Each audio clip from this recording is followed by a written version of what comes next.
आइए अब खबरों की शुरुआत करते हैं भारत और पाकिस्तान के बीच जारी तनाव से। पहलगाम आतंकी हमले के बाद सेना किसी भी वक्त आतंकियों के खिलाफ बड़ा ऑपरेशन शुरू कर सकती है। सरहद पार इसे लेकर भीषण दहशत है। हलचल भी काफी तेज है। भारत की ओर से साफ किया जा चुका है कि बदला तो लिया जाएगा, जिसके लिए हमारी सेनाएं तैयार हैं। बस सही वक्त का इंतजार है।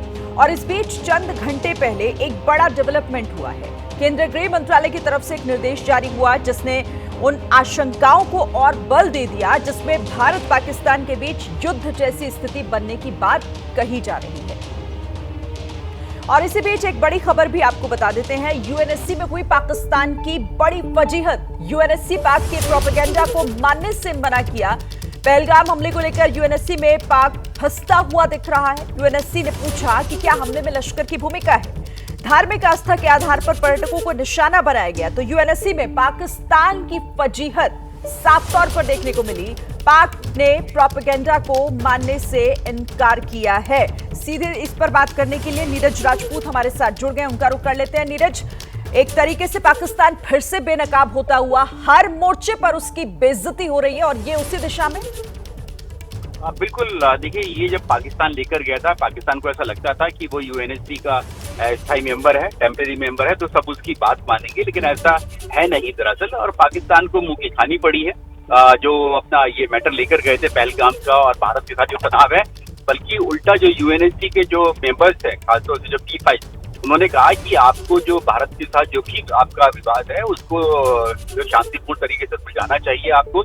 और आतंकवाद को लेकर भी कि आतंकवाद आपको जो भी हो रहा है, आतंकवाद के खिलाफ फाइट करनी होगी, क्योंकि सब लोग जानते हैं, पूरी दुनिया जानती है कि पाकिस्तान ही स्पॉन्सर है टेररिज्म। और पहलगाम हमले का जितने भी टेररिस्ट थे उनके सब ओरिजिन जो है वो पाकिस्तानी है। तो ऐसे में पाकिस्तान को ऐसा लगता है कि जो कहावत है ना हमारे यहाँ की, लौट के बुद्धू घर को आए, वो कहावत जो है पाकिस्तान पर इस वक्त यूएनएससी की जो मीटिंग उन्होंने क्लोज डोर बुलाई थी कि बंद कमरे में की जाएगी, जो बाहर के लोगों को ना समझ में आए, वो साबित हुई है। बिल्कुल, शुक्रिया आपका नीरज फिलहाल इस जानकारी के लिए। तो पाकिस्तान एक बार फिर से मुंह की खाता हुआ दिख रहा है यूएनएससी की बैठक में जिस तरीके से उसकी फजीहत हुई है। अब आगे बढ़ते हुए एक और बड़ी खबर आपको बता दें। पंजाब में आईएसआई की साजिश नाकाम हुई है। अमृतसर में आईएसआई समर्थित आतंकवादी नेटवर्क का खुलासा हुआ है। पुलिस ने 2 आरपीजी, 2 आईईडी बरामद किए हैं। 5 हैंड ग्रेनेड के साथ काफी सामान भी बरामद किया गया। तो एक बड़ी साजिश का यहां पर उसे नाकाम कर दिया गया है। पुलिस ने 2 आरपीजी और 2 आईईडी बरामद किए हैं। इसी के साथ 5 हैंड ग्रेनेड के साथ और भी काफी कुछ सामान बरामद हुआ है।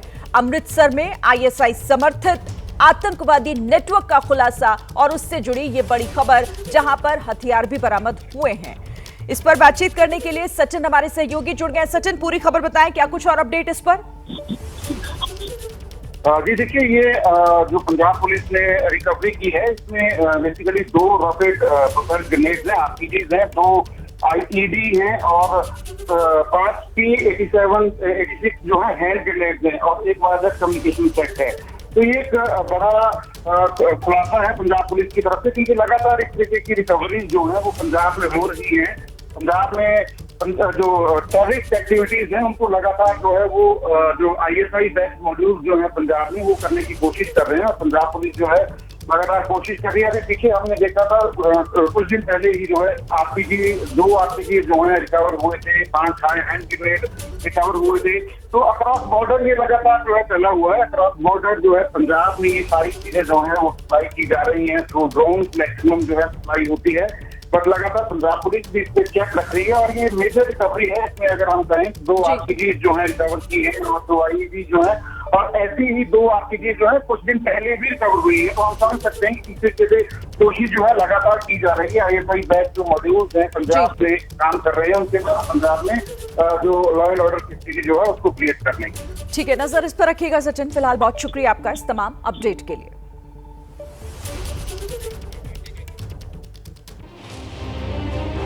देखिए, गृह मंत्रालय की ओर से 7 मई को यानी कि कल देश भर में मॉक ड्रिल करवाने के निर्देश दिए गए हैं। ये मॉक ड्रिल युद्ध जैसी परिस्थितियों से निपटने की तैयारी के तहत कराई जाएगी। और ऐसा इसीलिए क्योंकि अगर कोई आपातकालीन स्थिति आए तो फिर अपने देश के नागरिकों को बचाया जा सके। इसमें हवाई हमला होने की स्थिति में क्या किया जाए, ब्लैकआउट होने पर क्या करें और किस किस तरह से अपनी सुरक्षा की जाए, इसको लेकर ट्रेनिंग दी जाएगी। ये मॉक ड्रिल होगी। इस वक्त की एक और बड़ी खबर, युद्ध की स्थिति में बचाव और सुरक्षा की ट्रेनिंग कल देश भर में दी जाएगी। 54 साल बाद देश में ऐसी मॉक ड्रिल होने जा रही है जिसमें नागरिकों की सुरक्षा को यहां पर पुख्ता करने की तैयारी की जा रही है। पाकिस्तान से तनाव के बीच इस वक्त की बड़ी खबर, केंद्र ने 7 मई को मॉक ड्रिल करने के निर्देश जारी दिए हैं। युद्ध की स्थिति अगर बनती है तो फिर उसमें बचाव कैसे किया जाए, नागरिकों की सुरक्षा को कैसे यहां पर सुनिश्चित किया जाए, इसे लेकर ये मॉक ड्रिल अहम हो जाती है। देखिए, गृह मंत्रालय ने सभी राज्यों को सिविल डिफेंस ड्रिल यानी कि नागरिक सुरक्षा अभ्यास आयोजित करने के निर्देश दिए हैं। देश भर में 7 मई को ये ड्रिल चलाई जाएगी और इस दौरान एयर रेड वार्निंग सायरन भी बजाए जाएंगे। ये सायरन ऐसी स्थिति में बजाए जाते हैं जब हवाई हमले का खतरा मंडरा रहा होता है। इस निर्देश में आम नागरिकों और छात्रों को इस बात की ट्रेनिंग देने की बात भी कही गई है कि जब दुश्मन हमला करे तो उस वक्त खुद की सुरक्षा कैसे की जाए। सूत्रों ने यह भी बताया है कि ड्रिल के दौरान ब्लैकआउट की तैयारी और महत्वपूर्ण प्लांट्स और साथ ही संस्थानों को जल्दी से कवर करने की व्यवस्था भी की जाएगी। गृह मंत्रालय की तरफ से राज्यों से यह भी कहा गया है कि वो अपनी निकासी योजनाओं को अपडेट करें और उसका रिहर्सल भी करें ताकि अगर इस तरह की सिचुएशन, आपात स्थिति आए तो उसमें तुरंत एक्शन लिया जा सके। यह अभ्यास देश की आंतरिक सुरक्षा और आपात स्थिति से निपटने की तैयारी को मजबूत करने के मकसद से किया जा रहा है। लेकिन जिस वक्त पर यह सब कुछ होने वाला है वो बहुत महत्वपूर्ण हो जाता है।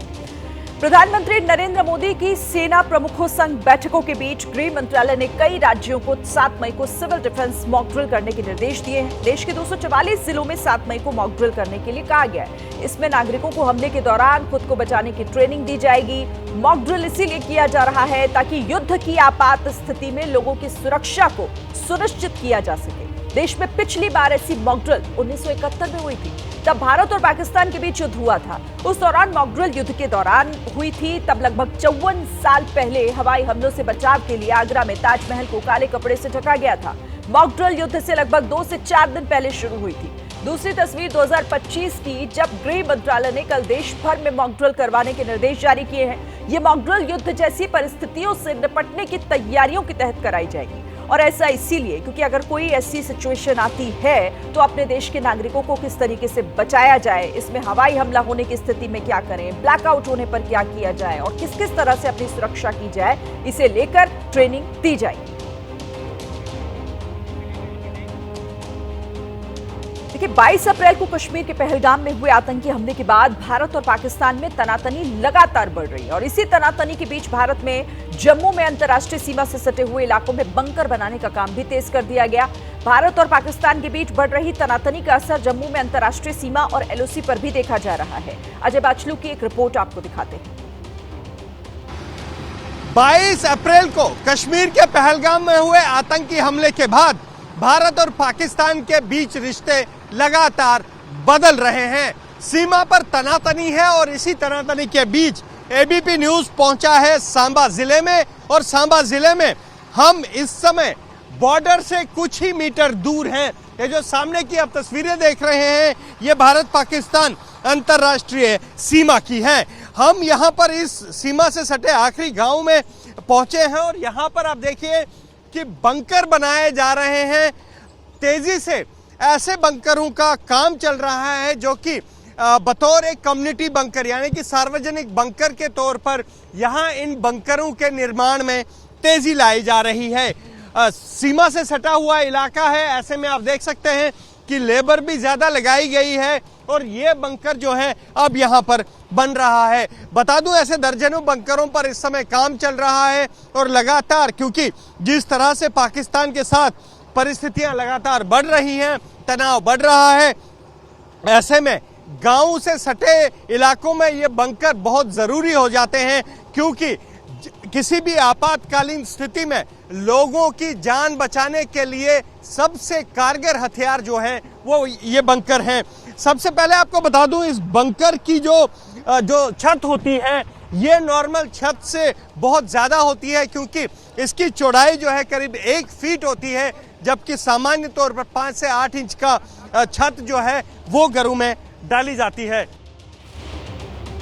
पहलगाम हमले के बाद पाकिस्तान पर एक्शन होना तो तय है। ऐसे में जो बंकर वहां पर बनाए जा रहे हैं उस पर एक और रिपोर्ट आपको हम दिखा रहे हैं। भारत का हर नागरिक पाकिस्तान को जवाब देने के लिए किस तरीके से तैयार है, ये आपको इस रिपोर्ट में पता चलेगा। सांबा में भी बंकर बनाए गए। भारत और पाकिस्तान के बीच बढ़ रही तनातनी को लेकर भारत सरकार भी कड़े कदम उठा रही है और इन कड़े कदमों के साथ ही ऐसे कदम भी उठाए जा रहे हैं कि युद्ध जैसी स्थिति से निपटने के लिए अपने जो गांव के लोग हों उनका बचाव किया जा सकता है, अपने गांव में रह रहे लोगों को सुरक्षित आशियाना दिया जा सके।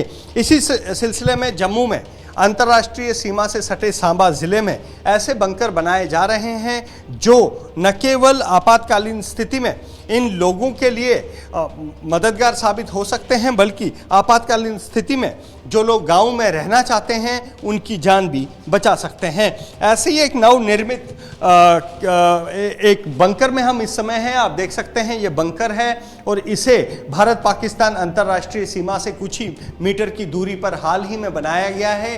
हालांकि अभी इसकी रंग रोगन की कार्रवाई नहीं की गई है, लेकिन हाँ कि पाकिस्तान अगर किसी तरीके की हिमाकत पर उतर आता है तो ये बंकर निस्संदेही यहाँ लोगों की जान बचाने के लिए एक अहम हथियार हो सकता है। यहाँ पर आप देखिए ये बंकर का एक कमरा है और इसी के साथ ही यहाँ बंकर का एक और कमरा बनाया गया है और यहाँ पर आप देख सकते हैं इसकी छत इतनी मोटी है, करीब 1 फीट की इसकी छत है। छत मोटी रखने का मकसद ये कि अगर पाकिस्तान किसी तरीके की हिमाकत पर उतर आए और शेलिंग करे और इस छत को पाकिस्तान की शेलिंग भेद नहीं पाएगी। इस बंकर को बनाने वाले जो ठेकेदार हैं वो हमारे साथ हैं। सर ये पूरी तरह से सुरक्षित है? हाँ जी, पूरी तरह से सुरक्षित है सर, पूरी तरह से सुरक्षित, चारों तरफ से सर। एक आम घर हाँ जी के कमरे, अरे बंकर में क्या फर्क? बहुत फर्क है सर जी, इतना फर्क है। देखो लेंटर है जो मकान होता है ना वो डलता 5 इंची, 5.5 इंची, 6 इंची। इसका 1 फुट पूरा हाइट है, मोटे डबल जाल है इसमें। रेशो भी इसमें अच्छा लगा है, नीचे भी 1 फुट है इसमें। हाँ जी, दीवार भी 1 फुट है इसमें। आमतौर पर तो 8 इंची 10 इंची हाँ होती है, हम वो 8 इंची 9 इंची की होती है। ये है पूरी फुट की, 1 फुट की दीवार है जी। अगर पाकिस्तान फायरिंग करता है तो इसका बाद में बात ना जी, कुछ नहीं होगा, कभी नहीं हो सकता। 12 इस तरीके के बंकर बनाए गए हैं और बंकर सुरक्षित कितने हैं इसका अंदाज़ा आप इसकी दीवारों से लगा सकते हैं। आरसीसी की दीवारें हैं, सरिया है, छत आम घरों से काफ़ी मोटी है और दावा ये किया जा रहा है कि अगर भारत और पाकिस्तान के बीच युद्ध जैसी स्थिति होती है तो ये बंकर सबसे अहम हथियार के रूप में सामने आ सकते हैं।